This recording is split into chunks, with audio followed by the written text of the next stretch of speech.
माता जी, क्या पितरों को श्राद्ध करने चाहिए? पितरों के श्राद्ध करने चाहिए? उनके चित्र रखने चाहिए? Something I asked you earlier. क्या एक और है, क्या इसकी बात?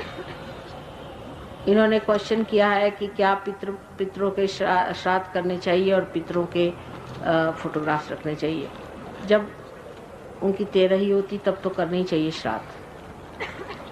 और श्राद्ध भी डिस्क्रिप्शन की बात आ गई फिर से कि अगर समझ लीजिए आपके सहयोग में आपने देखा कि आपका राइट हार्ट पकड़ रहा है, यानी आपके पिता जो है जो मर गए हैं वो अभी भी संतुष्ट नहीं, तो श्राद्ध करना चाहिए। इसमें कोई नहीं, पर सहयोग स्टाइल से श्राद्ध करना चाहिए, न कि एक ब्राह्मण को बुलाओ और उसको खाने को दो।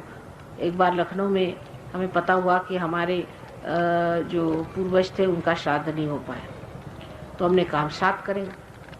तो उन्होंने कहा कि भाई तुम्हारा श्राद्ध का क्या विधि है? हमने कहा हमारा तो ये कि हम खाना बना के और सबको खिलाएंगे खाना, बस ये हमारा श्राद्ध है। तो हमारी सिस्टर इन लॉ बेचारी ट्रेडिशनल थी, उन्होंने कहा नहीं यहाँ तो श्राद्ध ऐसा था कि 5 ब्राह्मण बुलाओ। मैंने कहा 5 क्या, यहाँ तो एक भी ब्राह्मण दिखाई नहीं दे रहा।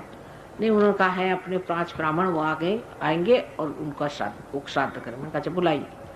तो 5 आदमी आए, वो तो बिल्कुल पार नहीं थे, ना ब्राह्मण थे। 5 आदमी आके बैठे। मैंने भाई कहा तुम्हारा, मैंने कहा देखे तो सही क्या होता है, तो कैसे श्राद्ध करे? कुछ नहीं, कहले 5-5 किलो आप कलाकंद मंगा लीजिए। मैंने कहा अच्छा भाई ये तो बहुत आसान है। तो उस जमाने में कलाकंद आता था कोई 10 रुपए किलो या 5 रुपए किलो ऐसा, तो 25-25 रुपया काफी होता था। मेरे हस्बैंड तो सरकारी नौकर थे। उनको भाई चलो श्राद्ध एक बार करना, हमारी नंदरानी है उनको भी खुश करना। उनका चलो भाई ले आओ। तो हम सबके लिए ले आए 25 किलो और 5-5 किलो एक ब्राह्मण 5 ब्राह्मणों को दिया जो वो आए थे। मैंने सोचा ये घर बांध के ले जाएंगे। उन्होंने वही दोने खोले, ना अपने बच्चों का सोचा न किसका, सब खाना शुरू कर और सब खा गए 5-5 किलो। मैं तो देखती रह गई। मैंने कहा भाई वाह, तो हमारी नंदरानी बड़ी खुश हुई, हमारे पितर जो हैं वो खुश हो जाएंगे, ब्राह्मणों को कलाकंद खिला दिया। मैंने कहा जी क्या वो कलाकंद खाते भी थे? और वो क्या 5 किलो इनमें से कोई खाने वाला नहीं होगा जो ये लोग खाते हैं? तो उन्होंने कहा आप क्या कर रहे हैं, हम तो आज यहाँ 5 किलो खाए, कल जाके और जगह खाएंगे 5 किलो। हमारे लिए 5 किलो क्या चीज होती है जी?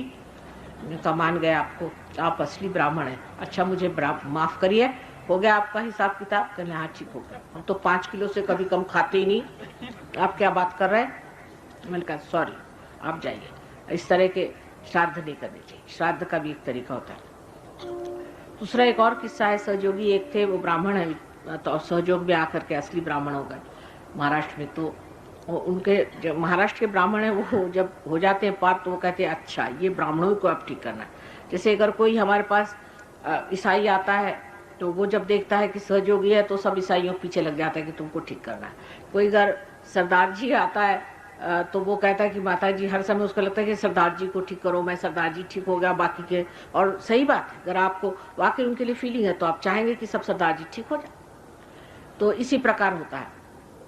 सो एक ब्राह्मण हमारे यहाँ थे, वो ब्राह्मण हो गए, तो अब वो ब्राह्मणों के पीछे पड़ गए। तो उनकी माँ ने कहा कि ये तुम्हारे बाप का श्राद्ध है तो तुम जाके एक ब्राह्मण को बुला लाओ। वो कहा मैं नहीं जाता किसी को बुलाने, ये कोई ब्राह्मण नहीं। उनका भाई अपने खानदानी ब्राह्मण है, खानदानी होते जैसे नाई होते हैं खानदानी, चूड़ी हारने होती है, जैसे ब्राह्मण भी खानदानी। तो वो खानदानी है, उसको बुला के ये गए उसके पास। उससे कहा भाई देखो हमको तो श्राद्ध कराने को माने कहा, हम तो विश्वास नहीं करते, पर हम माने कहा तो हम करा देते हैं तुम आओ श्राद्ध। उसने कहा कि अच्छा ठीक है, आप ऐसा करो कि गुरुवार को रखो तुम श्राद्ध का दिन। उसने कहा कि मंगलवार को नहीं ठीक है? कहले नहीं मंगलवार को ठीक नहीं है, और गुरुवार को बड़ा अच्छा दिन है, और पंचांग के अनुसार मैं तुमको बता रहा हूँ गुरुवार को ठीक। ये घर आए, इन्होंने पंचांग देखा, कि महाराष्ट्रियंस तो जानते हैं संस्कृत, और लोगों जैसे नहीं है, संस्कृत खूब जानते। पढ़ा उन्होंने, पंचांग में लिखा था कि निषिद्ध है, गुरुवार के दिन होना ही नहीं चाहिए श्राद्ध। तो इन्होंने मंगलवार को अपना सहयोग से श्राद्ध करा दिया। वो जनाब अपना, उनका कहीं और अपॉइंटमेंट रहा होगा, तो उन्होंने सोचा कि अपॉइंटमेंट के अनुसार चलना चाहिए। तो वो जब गुरुवार को आए तो इन्होंने कहा कि आइए। उनका क्या आप बताओ, श्राद्ध का खाना वाना कुछ नहीं, आपको एक कप चाय भी नहीं मिलेगी। वो कहा क्यों? कल आज श्राद्ध निषिद्ध है, आप देखिए पंचांग में लिखा आज नहीं कर सकते श्राद्ध, और मैंने तो मंगलवार को कर ही लिया और आप जाइए। उनकी माँ कहने लगी कि 1 कप दूध तो दे दो बेटा घर में, इनको तो कुछ नहीं दूंगा मैं और कभी अपने यहाँ श्राद्ध करने नहीं आएंगे, उनको निकलवा दी। तो इस तरह के श्राद्ध नहीं करिए, इसलिए ऐसे श्राद्ध करने में कोई अर्थ नहीं। दूसरी बात एक पूछी कि पितरों के फोटो रखने चाहिए कि नहीं रखने। फोटो रखने में कोई बात नहीं है, हर्ष नहीं है, पर अगर आप उनके फोटो के प्रति इन्वॉल्व नहीं हो तो अच्छा है, क्योंकि अब वो मर गए हैं, उनको फिर से जन्म लेना है। उनको बेकार में आप अपने अब बहुतों का कि उनके फोटो क्या रख दिए, उनकी आरती होगी, पूजा होगी, उनके सामने रोएंगे धोएंगे हर समय, तो ऐसा अगर हो रहा है तो उसको अंदर रख दीजिए। अगर उसके प्रति ये भावना हो कि अब ये मर गए, ये हमारे पिता थे, ठीक है बस, तो फिर कोई ऐसा नहीं प्रॉब्लम नहीं हो। लेकिन अधिकतर लोगों का तो मैंने देखा यही होता कि जब भी देखा फोटो किसी का तो लग गए उसी बात करना।